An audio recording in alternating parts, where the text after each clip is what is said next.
banyak orang-orang yang alim banget Islamnya ya, soleh banget, yang njobo njero Islam. Jadi nganti ketok banget ya lho Islam. Kesandung gue nek suatu ngono lho. Nek gue lah kesandung ngono nek gue. Ya kan gue ngono gue. Nek iki ora wong soleh ya lho, pokoknya sampai pecinya, celaknya gitu ya. Ya itu sampai Islam banget gitu. Luar dalam, kafah gitu ya. Kelemahannya satu, cara berpikirnya sekuler.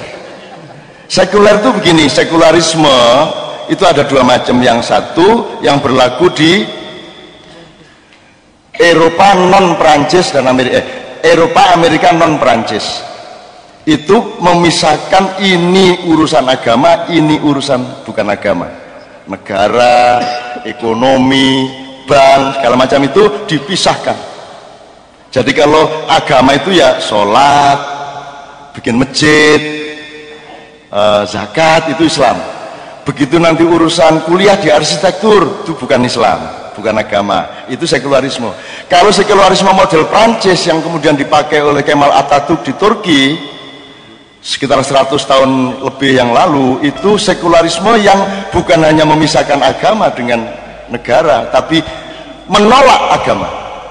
Pokoknya hidup itu agama tidak boleh. Jadi di Turki dulu zaman Kemal itu tidak bisa adzan, upama kepeksa adzan nganggo cara Turki. Bayangkan ning Jawa ki adzan cara Jawa. Aku tahu loh, duwe kanca ki menawar Allah, ya Allah saya ini tidak pernah belajar Islam, sekarang usiaku sudah 65 tahun, aku ingin sekali dekat kepadamu, tapi terlanjur tidak bisa mulut saya mengucapkan kata-kata Arab, boleh dong saya pakai bahasa Jawa. Terus dia nganggap Allah membolehkan, ya wis gitu kan. Terus dia mulai sholat, Gusti Kang Moho Agung katur dumateng, kok kaya mantep ya susu, kok kaya hati Sugito. Terus nguyu dhewe, mboten pun bahasa Indonesia nggih ngono kan. Allah yang maha besar, dengan nama Allah yang maha pengasih lagi penyayang, nguyu dhewe kaya Rendra. Akhirnya Rasida njur sinau bahasa Arab. Itu dogma, harus pakai bahasa Arab. Kamu terima monggo, enggak kamu tidak monggo, tapi di luar itu enggak apa-apa. Nah, banyak orang menganggap agama itu hanya di wilayah 3,5%, yang 96% dianggap bukan urusan agama. Maka yang diusik-usik kafir, musyrik itu dasarnya cuma 3,5%. Gitu loh. Jadi selawatan dianggap 3,5%, tahlilan dianggap 3,5%, padahal selawatan itu di wilayah 96%. Nah, kok kenapa kok korupsi kok tidak dikafirkan? Ya toh? Karena korupsi di wilayah 96%. Kan begitu kan? Nah, padahal setahu kita Khalifatullah itu mengurusi seluruh urusan di bumi ini secara menyeluruh dan komprehensif. Oke, untuk itu lagu-lagu Kiai Kanjeng juga Kiai Kanjeng dulu masih sering diminta di TV untuk membawakan musik-musik religi. Oh, bingung sing pripun niku sing religi? Ya sing Arab-Arab ngono kae, lho jare sapa? Wong aku iki ngrungokno lagu Arab di Jerman iku kaget aku.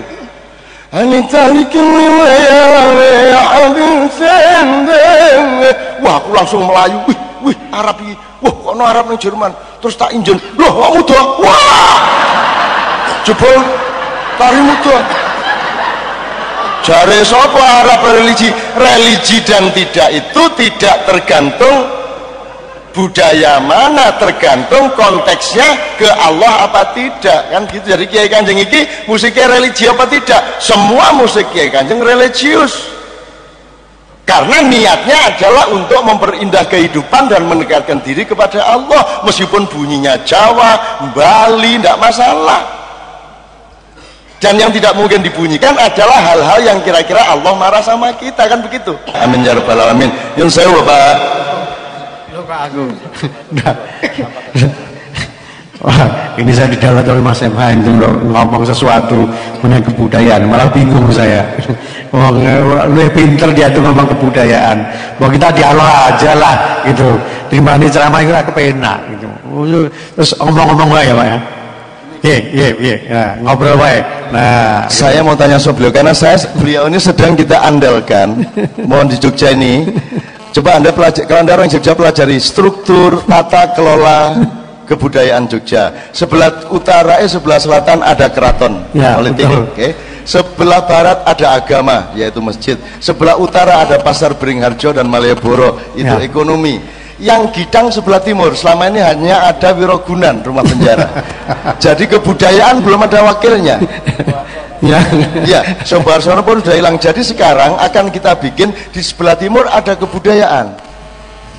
Tidak hanya ekonomi, politik, dan agama, tapi ada kebudayaan. Dan kebudayaan ini sebenarnya yang memandu dialektika antara tiga hal tadi. Nah, di Pura Wisata itu akan kita bangun benar untuk menjadi salah satu pusat kreativitas budaya Jogja. Dan konsep-konsep untuk itu beliau yang pegang. Aku Thomas. Jadi ibaratnya padi sampai nasi tadi beliau. Dari situ Pak. Ya. Kira-kira peran intelektual UGM dalam pembangunan kebudayaan Jogja itu apa? Supaya teman-teman juga kiprahnya kiprah yang komprehensif, ya, Pak. Matur nuwun. Ya, ini karena saya jawab Mas MH. Jadi begini, saya ketemu Mas MH ini dalam forum yang sangat menarik, di mana kita diminta berbicara ya Mas ya. Pura Wisata akan diubah. Nanti akan ada hotel di sana, tapi kemudian juga ada yang namanya kampung budaya, ya kan? Nah, kita berdua diminta datang di sana, kemudian ngobrol-ngobrol mengenai apa kedepannya tempat itu. Nah, disitulah kemudian kita tuangkan ide bahwa itu sebaiknya menjadi sebuah tempat di mana berbagai macam budaya Nusantara itu bisa bertemu. Itu yang pertama. Jadi kita bayangkan Jogja ini akan punya sebuah kampung budaya di mana di situ berinteraksi ya, berbagai macam budaya Nusantara. Dan kemudian dari sana tumbuh. Nah, ketika itu saya diminta untuk melihat bagaimana peta budaya ini. Ya. Sambil kota amalnya boleh bergerak ya Pak ya? Ya, monggo tentu saja. Boleh bergerak. Panitia memerlukan terus saja bergerak, tidak ada masalah asal saling menjaga. Ya.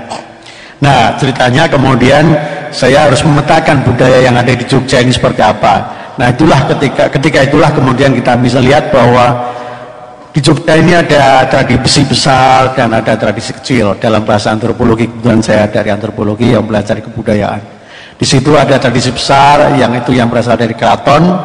Kemudian ada tradisi kecil, yaitu yang ada di kalangan orang biasa. Nah, kalau kita petakan kebudayaan yang kecil ini, kita akan melihatnya ada pedesaannya dan ada urbannya, ada kampungnya. Nah, bagaimana peran UGM dalam konteks seperti itu?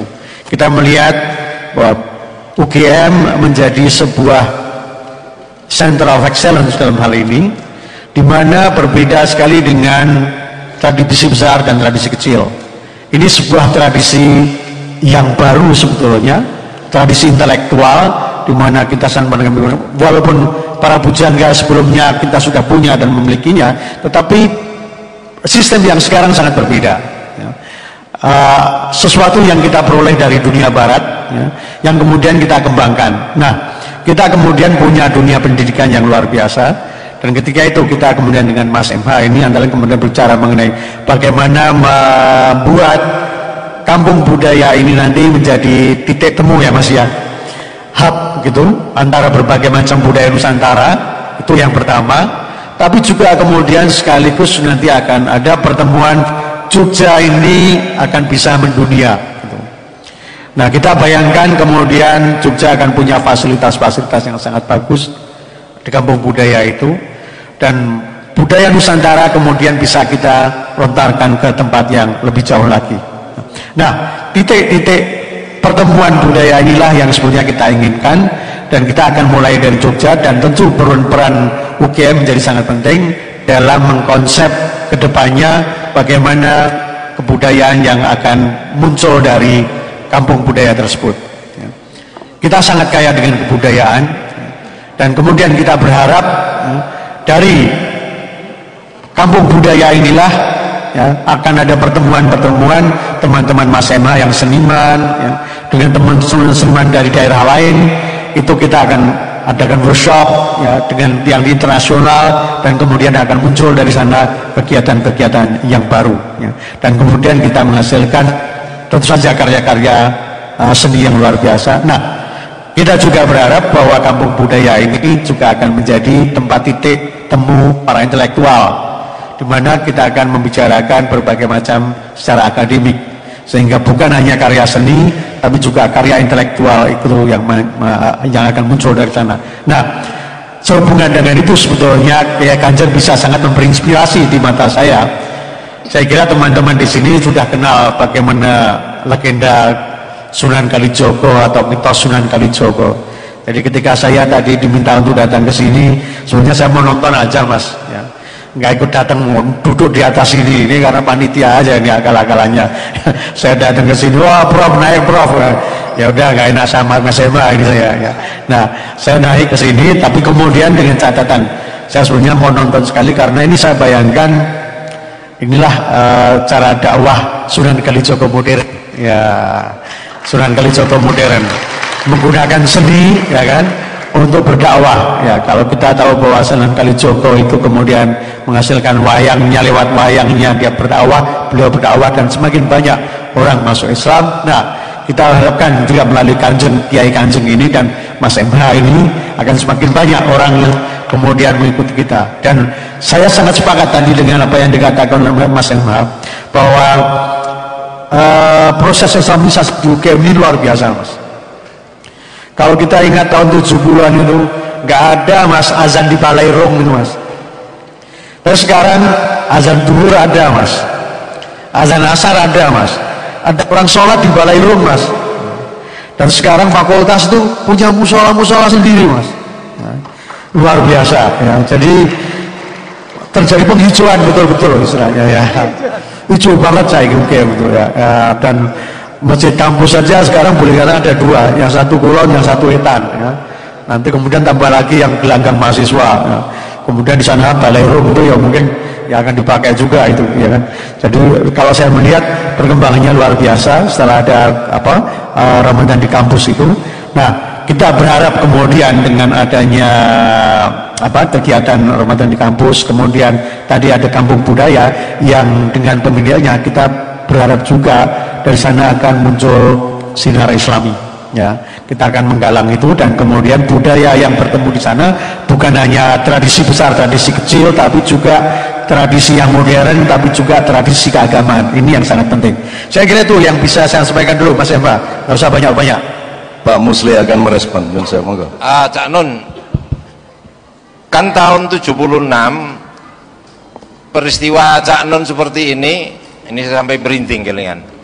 Kan di Gelanggang menghadap selatan, karena beberapa menit sebelumnya kita masih menghadap ke barat tarweh dengan posisi persis seperti ini, yang perempuan, yang wanita di belakang, yang laki-laki. Tapi kita pakai tempat sholat itu selesai dan kita berkesenian. Kenapa itu tidak bisa di masjid kan? Ini loh, ini persoalannya gitu loh. Jadi satu itu, yang kedua, kenapa ketika menjadi masjid itu malah menjadi tidak welcome? Ini persoalan. Lalu nggak boleh ini, nggak boleh itu, nggak boleh itu gitu. Ini jadi padahal Rasul juga menggunakan masjid untuk latihan perang-perangan. Nah, ini saya ingin menggugat diri saya sendiri dan kita semua. Betul bahwa di UGM kami waktu itu Cak Nun, kami juga mendorong teman-teman Kristen kok.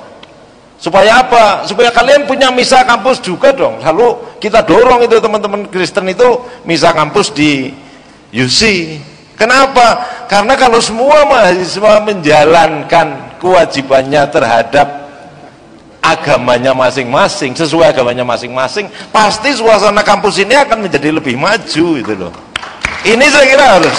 Dan kalau tadi Cak Nun mengatakan ini fenomena tahun 70-an memang dari